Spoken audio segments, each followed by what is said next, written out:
A 2-for-1 video today with the March 2022 game updates landing on Zwift and the Tour of Watopia 2022 also starting today. So in this video, I'll go through a hand-picked list of things that I found interesting from the game changelog, and then we'll get into the details of the Tour of Watopia and what's different this year. Pulling up my summary list, not a comprehensive list, I'll link below to the forum post on that, but here are the things that I found interesting in-game for March 2022. There are 3 new bikes, 1 road bike, 2 gravel bikes, and 2 new gravel wheel sets. The reason they're adding new gravel things will become clear in just a few moments. There's an update to the flexible training plan. The 8-hour rest period requirement has been removed. Might be a bit controversial there, but if people were doing workouts, say, late at night and wanted to do one early in the morning, they're not going to have that 8-hour limitation. Recovery blocks in workouts will always receive the full star now. So recovery is 60% of your FTP or less. You can now pedal as hard or as easy as you want during those rest blocks and you'll still get the full star. So for those star chasers, that's good news there.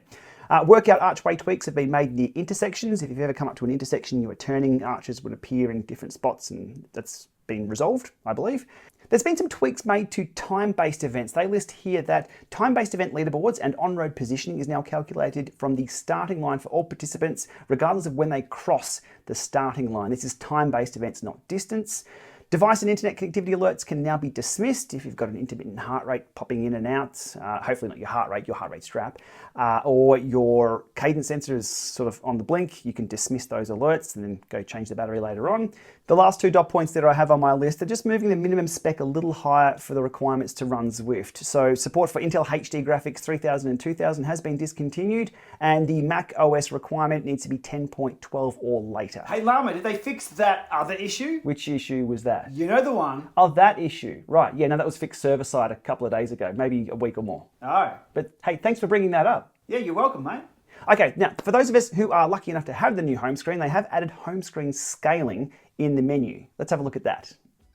Okay, Windows 11, it's up to the top menu here, My Settings, and we have an option for home screen scaling. We can set that to extra small on the 4K screen, small, medium, large, extra large, which is too big for what I'm using here. So probably medium or small looks best on the 4K screen.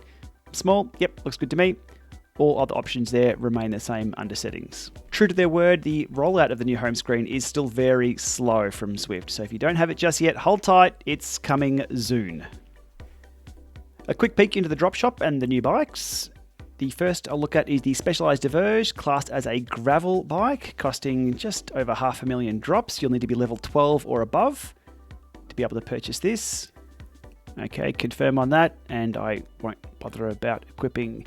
Next up was the Mosaic RT-1D, which I thought was a gravel bike. Apparently it's a road bike. So there's 2 road bikes and 1 gravel bike this month.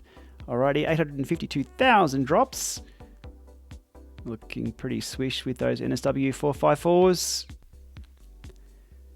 Alrighty, I'll hit buy on that, which is going to make a bit more of a hole in the wallet than the other bike I just purchased, the Mosaic RT-1D, apparently a road bike.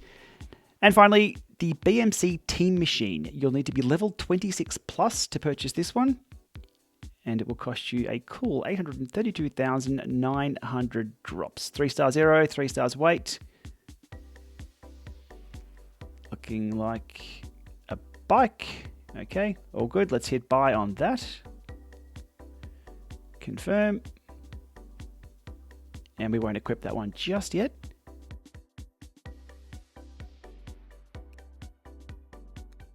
So I'm still on the gravel bike, and because I'm still on the gravel bike, I can see the new gravel wheel sets. Now, just a quick note there, if you're not on a gravel bike, you won't be able to see the new gravel wheel sets in the drop shop. So I'm on the Aspero. We'll hit purchase on those. 21,300, that's an easy get. Confirm on the new Cadex AR35s. Alrighty.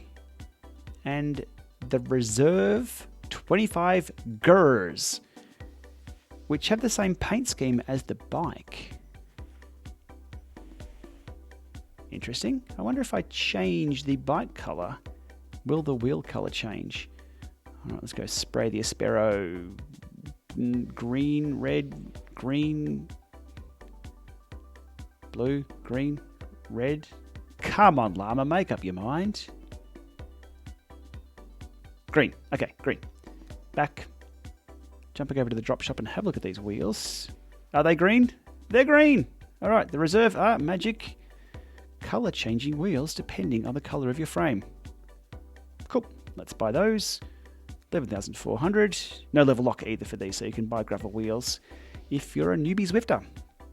Okay, after some retail therapy there in the drop shop, spending some XP points, onto Tour of Watopia and some interesting details about that, which kicks off today.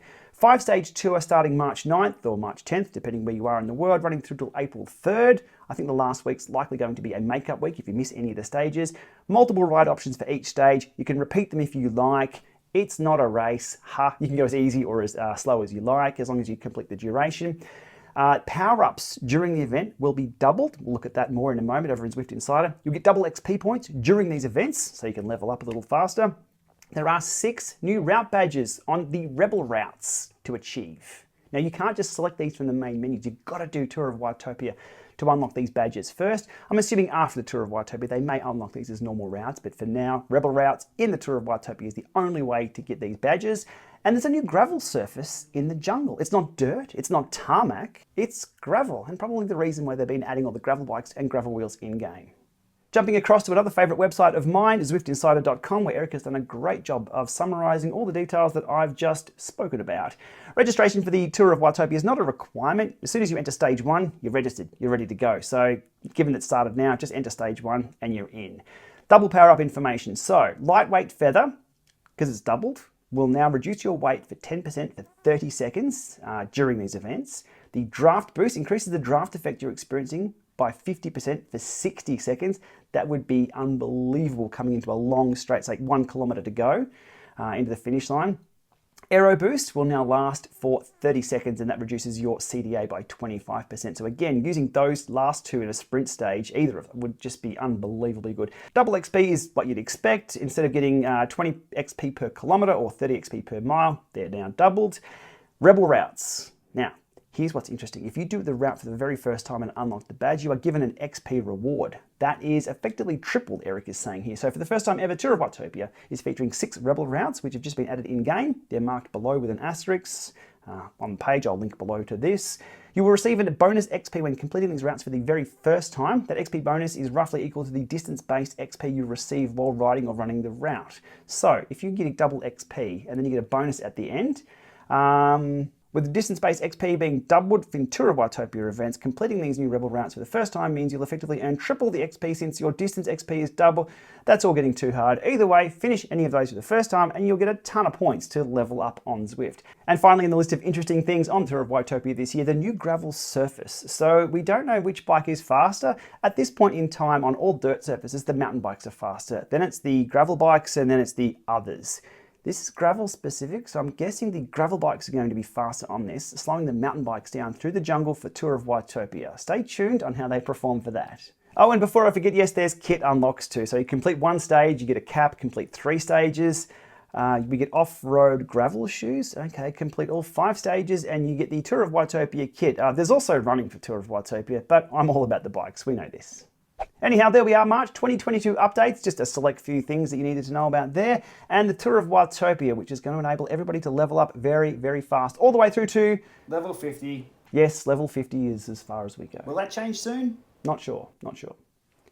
All right, with that, thanks for watching, and thanks for GP Sheepy for your contributions in this video.